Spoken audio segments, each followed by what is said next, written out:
on social media to create an amazing campaign. So recently we combined PR and social media for Macquarie University. Macquarie University in the front row. And so their conference, Women and Work and Management Conference, has been running for 22 years. And unfortunately it's going to be probably running for another 22 years because it's dealing with women in management issues and women on boards. So we wanted to create a community for them, not just promote the conference, but create a community that people or women could go back to time and time again.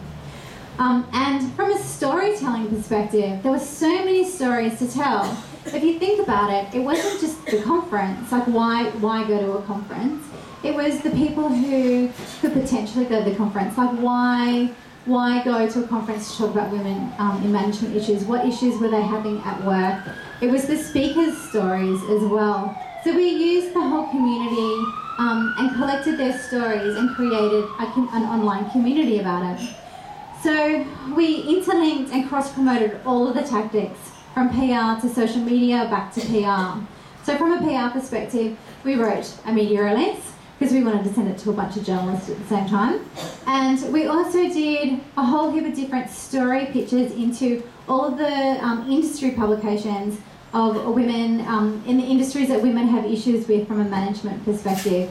So it was from law to agriculture to you name it. There was a whole bunch of industries that we actually pitched into.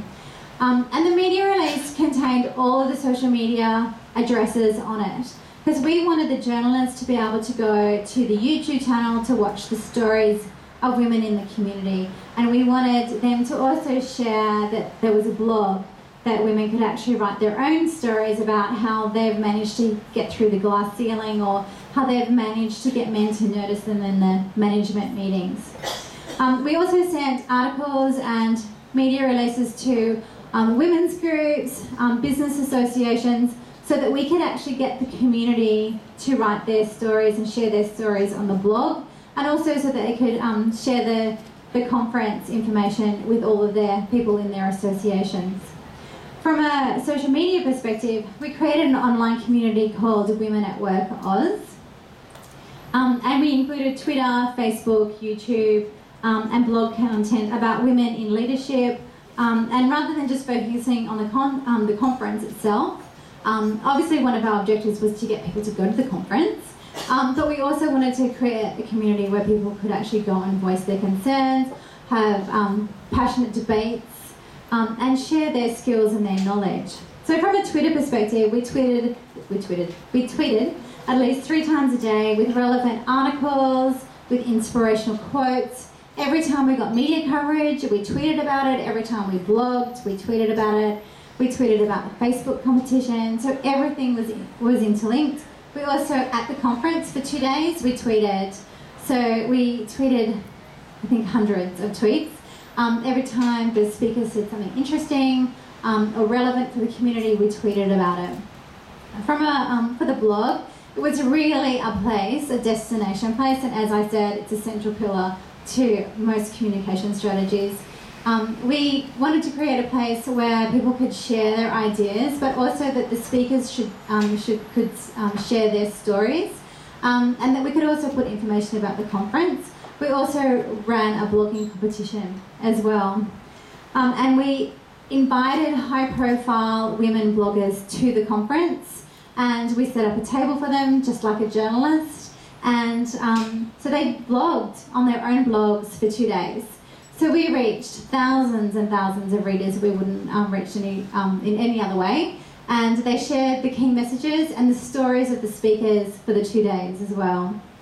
For the Facebook, we uploaded, every time we got media coverage, we uploaded it.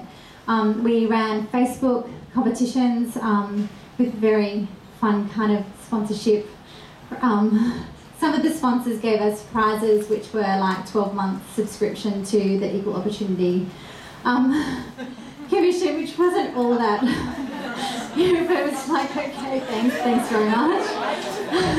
So yeah, that was a bit of a challenge. But most of it worked. But we asked questions that were really relevant to the community. So it was like, tell us how you got somebody to listen to you in a management meeting, or tell us your top tip for networking, or tell us if you've broken through the glass ceiling and how you did it. So we really did it to create the debate as well. And we ran Facebook advertising as well. And luckily for us, we got our first female Prime Minister during this campaign. Thank you very much, Julia. So on the day that she became our first female Prime Minister, we changed our Facebook ad, which is one of the amazing things about social media. So you can change it like within a second, a lot of your strategy. So if something isn't working or it is working, you can change it. So for the ad, we changed it to thank you, congratulations Julia for breaking through the glass ceiling. Learn how you can do it as well. Come to the Women in Management Conference, with the link to the conference details, and that was the highest clicked on ad throughout the whole campaign. So it was so effective, the Facebook. And the YouTube channel, we interviewed the chairperson of the conference to start off with when we started the channel, and talking about why go to the conference, what were delegates going to get out of it. And then at the conference, we really encouraged people to share their stories. So we interviewed the speakers about what they spoke about and what their key issues and their other topics were. We interviewed the delegates and asked about what did you get out of today, what are you going to go back to work with. So it created this amazing visual impact to the story as well. So combining PR and social media, and I can absolutely say that if we did PR alone, it wouldn't have been as successful. If we did social media alone, it wouldn't have been as successful. But combining the both resulted in this extraordinary campaign that resulted in more than $230,000 extra sales to the conference. We've got over $400,000 worth of media coverage. We've got TV, radio, print, because we really went beyond just the conference stories. We looked at all of the stories that could be told in all of the different channels that could be interlinked in every way imaginable. So this is a strategy that I came up with, and I can tell you, if I came up with it, you can come up with it as well. It's really simply thinking about, what are my stories? How can I tell my stories? Who am I going to tell them to? What channels am I going to use? So we all have stories to tell. So just have a think about, where can you tell them? We can all do it. It's not rocket science. It's just really sitting down and having a think about it. So my tips. If I can do it, you can do it. So my tips are, be strategic. Sorry. Be strategic. And that is the key. That's one thing you take out of tonight. Be strategic. Think about the whole picture. So don't just think Twitter or write a media release tomorrow. Think about all of the channels that you can use, because we all have access to those channels. You don't have to be in PR to be able to do a media release. You can do it. Or you don't have to be in PR to come up with a story and pitch it to a journalist. And you don't have to be in social media to be able to start a Twitter account. You can do it tomorrow, girls at the front. So think about the whole picture. Be strategic. Make sure that your messages and your stories are really tailored. So tailor your story specifically to that journalist and to that publication. That's going to mean that it's going to be more successful, I guarantee it. Take a really personalised approach. Be really generous with your information and your expertise. And don't do it because you're going to get something in return. Do it because it's the right thing to do. What's the point of having information or knowledge unless you share it?